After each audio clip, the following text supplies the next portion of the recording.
नमस्ते देवी सज्जनों, तो आपका स्वागत है दी गॉड टॉक्स में, जहाँ पे सिर्फ होती है ज्ञान की बातें।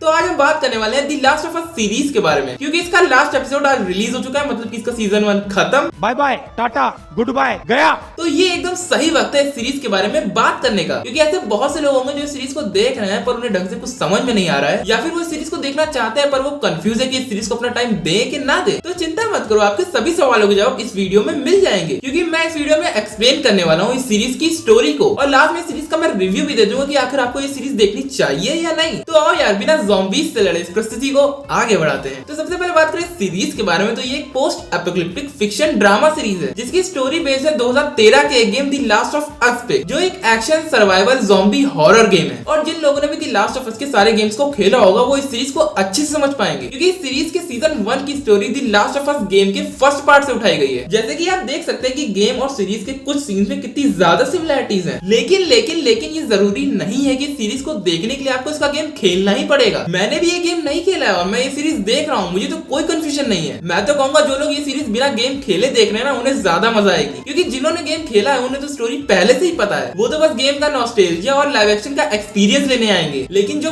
फ्रेश बंदे हैं मेरे जैसे, वो तो इस सीरीज को फुल एंजॉय करेंगे। और अब बात करें सीरीज की स्टोरी के बारे में कि आखिर चल क्या रहा है और इसे पोस्ट एपोकलिप्टिक फिक्शन सीरीज क्यों बोला जाता है, तो आइए विस्तार से जानते हैं। तो इस सीरीज की स्टोरी स्टार्ट होती है 2003 से, जब अपना हीरो जोएल अपनी बेटी सारा के साथ खुशी खुशी रह रहा था। पर तभी वहाँ ज़ॉम्बी एपोकलिप्स आ जाती है, जिससे वहाँ पे सब ज़ॉम्बीज बनने लगते हैं और एक दूसरे को मारने लगते हैं। लेकिन इस सीरीज को लेके एक फैक्ट की बात बताऊं तो इस सीरीज के जो ज़ॉम्बीज हैं वो बाकी किसी दूसरे मूवी या सीरीज के ज़ॉम्बीज की तरह किसी वायरस से इन्फेक्टेड नहीं होते, बल्कि ये एक फंगस से इन्फेक्टेड होते हैं, जिसका नाम होता है कॉर्डिसिप्स फंगस। और मजे की बात ये है कि ये एक रियल लाइफ फंगस है, जो अभी तक तो इंसानों को कुछ इफेक्ट नहीं करता, सिर्फ इंसेक्ट्स को इन्फेक्ट करता है। लेकिन अगर क्या हो जब ये फंगस म्यूटेट होकर इंसानों को भी इन्फेक्ट करने लगे। और बताता हूँ कि फंगस करता क्या है। मान लो इस फंगस ने तुम्हें इन्फेक्ट कर दिया, पर ये फंगस तुम्हें मारेगा नहीं, ये धीरे धीरे तुम्हारी बॉडी पे और दिमाग पे कंट्रोल कर लेगा और तुम्हारी बॉडी के हर एक कोने में ग्रो करेगा और तुम्हें तब तक जिंदा रखेगा जब तक तुम्हारी बॉडी तुम्हारा साथ ना छोड़ दे। मतलब तुम अपनी आंखों से देखोगे कि तुम अपने करीबियों को मार रहे हो, खा रहे हो, लेकिन तुम अपने आप को रोक नहीं पाओगे, क्योंकि तुम्हारी बॉडी और दिमाग उस फंगस के कंट्रोल में रहेगा। तुम तो बस एक कैदी की तरह जेल में बंद रहोगे और अपनों की मौत देखोगे। भाई दिल दहला देने वाला फैक्ट है ये। और अब इस सीरीज की स्टोरी पे वापस आए तो 2003 में जब ज़ॉम्बी एपोकलिप्स होती है, तब जोएल अपनी बेटी सारा को अपनी बाहों में खो देता है। उसके बाद इस सीरीज की स्टोरी 20 साल आगे बढ़ती है और अब तक बिलियंस ऑफ पीपल मारे जा चुके हैं या फिर ज़ॉम्बी में कन्वर्ट हो चुके हैं। लेकिन जो बच चुके हैं वो अलग अलग ग्रुप्स में डिवाइड हो चुके हैं, और उनमें से एक ग्रुप होता है फेडरा, जो कि क्यूजी क्वारंटाइन जोन में रूल करता है, जिसमें कोई पॉलिटिशियन नहीं, यूएस आर्मी के सोल्जर्स काम करते हैं, और जो आम लोग हैं वो इस क्वारंटाइन जोन में छोटे मोटे काम करते हैं। और उनमें से अपना एक जोएल भी होता है, जो पैसों के लिए चीजों को एक जगह से दूसरी जगह फेडरा से छुपकर सप्लाई करता है। उसकी जिंदगी बस ऐसा ही दुखों में कट रही होती है कि तभी उसको मिलती है मार्लिन, जो फायरफ्लाइज की लीडर होती है। और फायरफ्लाइज के बारे में बात करें तो ये भी एक ग्रुप होता है जो फेडरा के अगेंस्ट में काम करता है। तो मार्लिन जो होती है वो जोएल को एक काम बताती है कि एली को क्वारंटाइन जोन के बाहर ले जाए और फायरफ्लाइज के एक और ग्रुप के पास सुरक्षित पहुंचा दे। पहले तो वो मना करता है कि वो लोगों को स्मगल नहीं करता, पर उसकी भी कुछ मजबूरियां होती है, इसलिए वो मजबूरन इस काम के लिए मान जाता है। और जब वो एली के साथ ट्रैवल कर रहा होता है तब उसे पता चलता है कि एली फंगस से इम्यून है, मतलब उसे ज़ॉम्बी से और उस फंगस से कोई इन्फेक्शन नहीं होगा। और इसीलिए ही फायरफ्लाइज वाले एली को फेडरा के लोगों से बचाकर उसकी मदद से फंगस की वैक्सीन बनाना चाहते हैं। और यहीं से शुरू होता है जोएल और एली का एक बेहतरीन और डेडली एडवेंचर। तो क्या जोएल और एली इस फंगस की वैक्सीन को ढूंढ पाएंगे? अब इसके आगे जाने के लिए आपको सीरीज खुद ही देखनी पड़ेगी। अब मैं ही बता दूंगा तो सीरीज क्या देखोगे।